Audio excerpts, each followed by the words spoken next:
Hello. Howdy. I don't have my cowboy hat. Howdy do. What are you doing?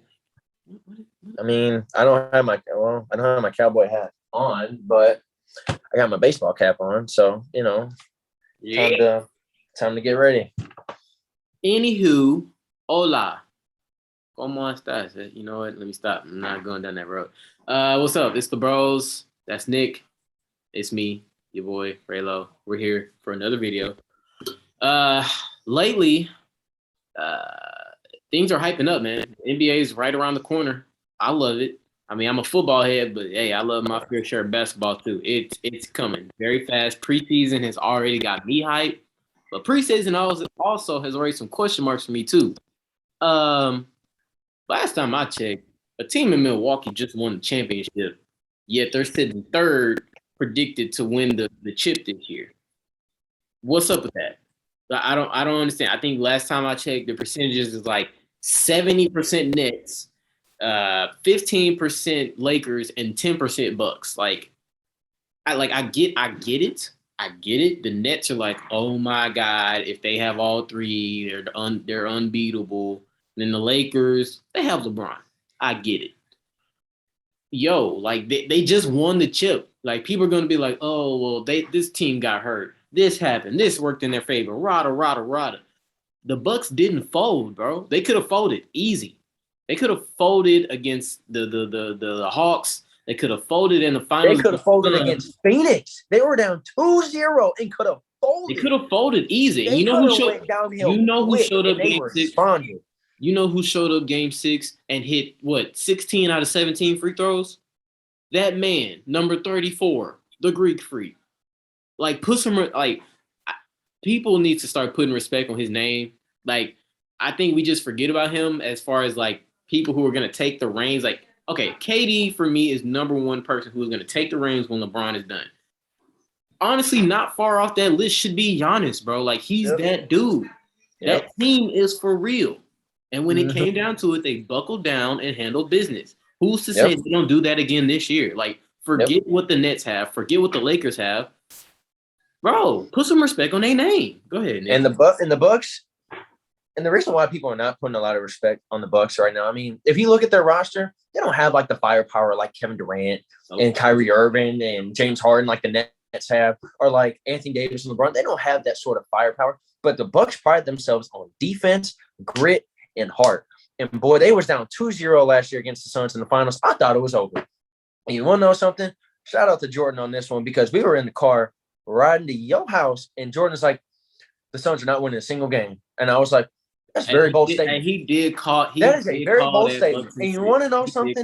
The Bucks won 4 in a row off of straight grit and hardcore defense. And Drew Holiday stunk it up on offense in that series, but he was there every step of the way defensively. On defense, he did. He was there every step of the way defensively. He may have had one good offensive game, but they don't need to have a great offensive game because Giannis is going to hold that team up so much offensively. Oh yeah, he just runs and dunks and slashes, whatever. That man puts his team on his back night in and night out on both ends of the floor.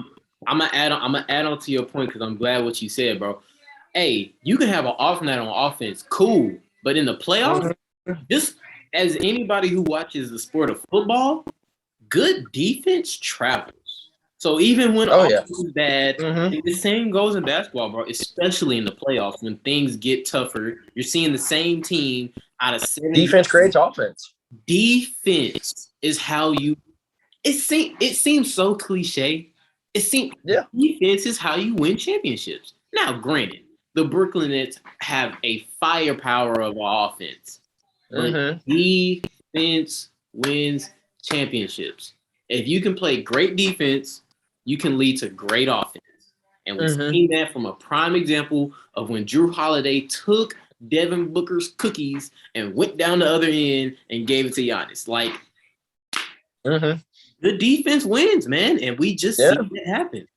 And the thing is, I mean, the Nets right now have a lot of question marks. Obviously, with Kyrie Irving and his vaccination status and may not be able to play in home games in New York. They also have another question of injuries. You know, James Harden, is he going to be able to last the entire season without injuring that hamstring again or whatever the case may be. They just got LaMarcus Aldridge back. I mean, he's a big question mark as well. Obviously, coming off of that heart situation. It's like that's very critical and a very serious injury. So there's really no telling how long he may last throughout this season.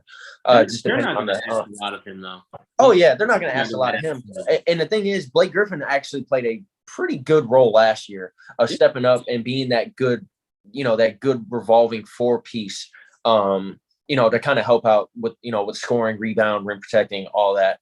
So the Nets right now, they do have a high percentage to win the championship just based off of their roster. They do have a lot of question marks going into the season, though.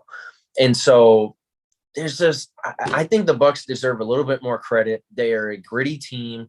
I feel like a lot of people count them out early on. I feel like a lot of people just count them out just because they don't have the kind of superstars like the Lakers and the Nets have. And I mean, if we literally saw it the year before with the Heat. The Heat don't have the biggest superstars and the biggest firepower, but man, they played defense and they got behind Jimmy Butler and they really played a fantastic series against the Lakers. They just kind of ran out of gas towards the end, and LeBron just kind of said, "All right, I'm taking this one home." And so that's another thing that most people don't look at. They just look at, oh, these guys are unstoppable. They can score at will. Yeah, but can they play some defense? Hey, it might. Can they play some defense though? It might be a hot take. You can add it, but honestly, Drew Holiday, Giannis, and Chris Middleton, bro, they should be favored as like a top five. What they call it? A big trio. Three. They should be favored as a top five big three in the league. Mm-hmm. And, there's an argument. I mean, you look at LeBron and AD. Oh yeah, cool. And you throw in Russ in that mix. Oh yeah, it's honestly, to me, it could be a lot of hype around it right now because LeBron is the head of that big three. Cool. Mm-hmm. Then you got three of the best scorers in the league, even though one's a question mark. Okay, they're obviously a dominant big three, bro. The Milwaukee Bucks big three shouldn't they? And honestly, I don't think a lot of people consider them a big three. I don't think they do, and that's honestly disrespectful. You got one of the best two of the best defenders in the league on one team. Then you got Chris Middleton, who's a phenomenal closer. Like, I don't think he's considered a superstar right now, but after this year, I think he just separated himself from that all-star level to that superstar level now. I think that, that's maybe another hot take question as well. But in my opinion, Chris Middleton, down the stretch, when you need a bucket and you know what's going to Giannis, Chris Middleton will be like, all right, you think it's going to Giannis? No, I'll step up and I'll make a big shot. And he made a ton of big shots in the playoffs this past year. You couldn't do nothing about it. You knew if it wasn't Giannis, you knew exactly who the ball's hands was going to be to close that game. And guess who delivered more times than he didn't in this playoff? It was Chris Middleton. And there was a lot of question this year if he could close, and he proved it to everybody that this was their statement year. He closed almost every single game that they needed to. And man, I feel like a lot of people disrespect them just because of there's a lot of hype around these other teams. Like, I feel like they talk about the Clippers more than they do about the Bucks, and the Clippers got beaten at the second round of the conference championship. Talk about everybody in the NBA more than the Bucks. You already know who's dominating headlines right now. We got we got the old folks home in Los Angeles. We got COVID drama in New York, and nobody is looking at the team who just won the championship. They talk about Ben Simmons more than they talk about the Bucks. Hey, and Ben Simmons is just one player. That's a top. Bum Simmons has been talked about more than enough. Oh, look, it drives me nuts that like people talk about him so much. It's like, get it. Just leave him be at this point because it ain't gonna help his situation. It ain't gonna help anybody else's situation. I get it, dude. But here, look. Based on these three teams, I want to close with this. Keep it short, keep it sweet. In the comments, y'all let us know what you think, because this is a big question, and I want Nick to answer this, but everybody's going to be free to answer this as well. Of the three-headed teams that we started the segment with, Nets, Lakers, and Bucks, the Bucks being defending champs, what would be your percentage going into this year? Because I said it was 70, 15, and 10. What would you say would be a legit percentage for like favorites to win the championship out of those three teams?